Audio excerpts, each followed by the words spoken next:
Bible बताती है वो अनंत जीवन धरती पर शुरू होता है।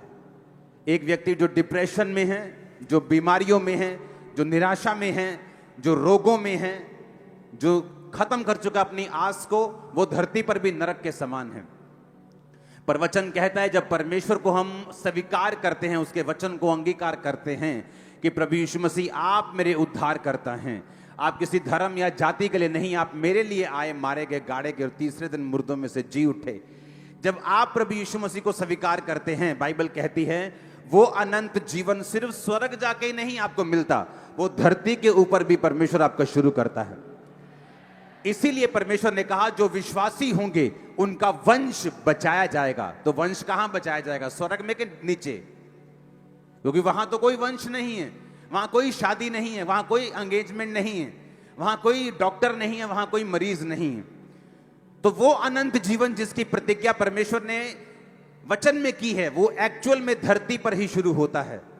जब आप परमेश्वर को ग्रहण करते हैं, आपके डिप्रेशन खत्म होते हैं, आपके कर्ज खत्म होते हैं, जो बीमारियां, जो गरीबी वंशों से चलती आ रही, जब वो खत्म होती है, वो अनंत जीवन जो स्वर्ग में आप पाएंगे, उसका टेस्ट तभी से शुरू हो जाता है आपकी लाइफ में जिस दिन आप प्रभु यीशु मसीह को ग्रहण कर लेते हैं। शैतान को पता है जैसे आप चर्च जाएंगे आपके गुनाह माफ होंगे, आप अनंत जीवन को पाएंगे, आप जीसस क्राइस्ट को पाएंगे, आप मुक्ति को पाएंगे।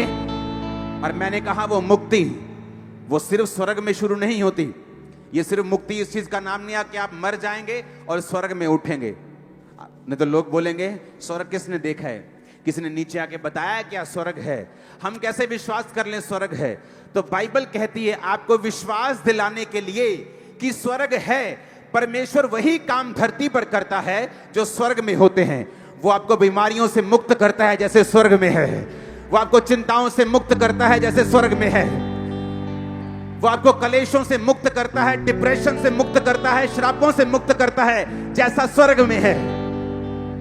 इसलिए मैंने आपको बताया था, जब मैंने ग्लोरी की बात की थी, जब मैंने महिमा की बात की थी, कि जब परमेश्वर अपनी महिमा सहित धरती पर उतरता है, वो ग्लोरी जब चर्च पे उतरती है, किसी जगह पे उतरती है, किसी झुंड पे उतरती है, तो वो ग्लोरी क्या करती है? वो ग्लोरी उसी स्वर्गीय माहौल को जो स्वर्ग में है नीचे डेमोन्स्ट्रेट करती है। वो नीचे आपको दिखाती है स्वर्ग में क्या है, वहां बीमारी नहीं है, स्वर्ग में क्या है, वहां दुख नहीं है, वहां आंसू नहीं है, वहां अंधेरा नहीं है। अब वैसी ही जिंदगी उन लोगों की हो जाती है जो यीशु मसीह को स्वीकार करते हैं कि तू हमारा उद्धार करता और हमारा परमेश्वर है। दुनिया कुछ भी कहे, लेकिन मेरा सिर अब सिर्फ तेरे सामने झुकेगा और तू मेरा परमेश्वर और मैं तेरी संतान ठहरूंगा। Hallelujah, hallelujah. आपको जो हम दिखा रहे हैं ये आपके हृदय में छप जाएगा। आपको मालूम होगा स्वर्ग में क्या होगा, आपको मालूम होगा नरक में क्या होगा। नरक में वो दूत जो आज सेलिब्रेशन करते हैं, जब एक रूह गिरती है, एंड में वो भी बाइबल कहती है आग की झील में डाल दिए जाएंगे। वो सारे रोएंगे, चिल्लाएंगे, तौबा करने का कोई अवसर नहीं होगा। बाइबल कहती है स्वर्ग और नरक के बीच में एक बड़ा गड्ढा ठहराया गया। ना तो स्वर्ग से कोई उनको जाके प्रचार करके बचा सकता है, ना ही नरक से कोई तौबा करके वापस स्वर्ग में जा सकता है। बाइबल कहती है आपको यही धरती पर मौका मिलता है, या तो स्वर्ग चुनने का या नरक चुनने का। यीशु मसीह ने हमको अधिकार दिया है, वो ऐसा परमेश्वर ने जो हम पर थोपे। बाइबल कहती चुनाव करने का अधिकार उसने मनुष्य को दिया है। हम अच्छा बुरा चुन सकते हैं, पाप और परमेश्वर चुन सकते हैं, शैतान और परमेश्वर की राह दोनों में से एक चुन सकते हैं। लेकिन बाइबल ये कहती है जो मुझे चुनेगा, जो जीसस को चुनेगा, जो प्रभु को चुनेगा, वो अनंत जीवन का वारिस होगा। परमेश्वर ने कहा अंत के दिन में मैं अपने सामने के लोगों को जो मेरे दाहिने हाथ खड़े होंगे बोलूंगा, परमेश्वर की भेड़ों को बोलूंगा, जाओ और अपने उस स्वर्ग में जाकर एंजॉय करो, राज्य करो जो तुम्हारे लिए तैयार किया गया। और बकरियों को, अपने लेफ्ट साइड की बकरियों को, यानी जो पाप में रहती थी, जो लोगों ने परमेश्वर के वचन को ग्रहण नहीं किया, उनको बोलूंगा जाओ और उस अंधेरे कुंड में, उस नरक में जहां रोना और दांतों का पीसना होगा। हालेलुया।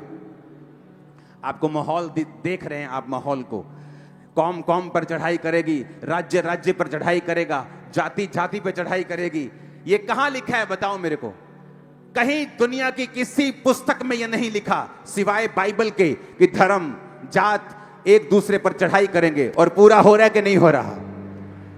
वो बाइबल सच है, वो जानती है फ्यूचर को भी, आने वाले समय को भी। ये सभी निशानियां हैं, हमें तैयार रहना है। जो हमने आज नज़ारा देखा है, स्वर्ग में भी इससे कई लाखों करोड़ों गुना नज़ारा है। यहाँ तो छोटी सी जगह पे हम नज़ारा दिखा सकते हैं थोड़ा थोड़ा, लेकिन जो असली जगह है, जब हम वहां पे देखेंगे नज़ारे को, जब यीशु मसीह आपको स्वीकार करेंगे, जब वो आपको अपना बेटा अपनी बेटी कबूल कर लेंगे, जब वो आपको बोलेंगे धन्य है विश्वासियों के दास, जब वो आपको विश्वासियों के दासी बोलेंगे, आप प्राउड करेंगे परमेश्वर के ऊपर। Hallelujah, hallelujah, hallelujah. हमारे YouTube चैनल को सब्सक्राइब करें ताकि आप परमेश्वर के गहरे वेदों को जान सकें कि कैसे आप परमेश्वर में बढ़ सकते हैं, कैसे आप दुष्ट आत्माओं से, नशों से, बीमारियों से और वंशों के श्रापों से आजाद हो सकते हैं।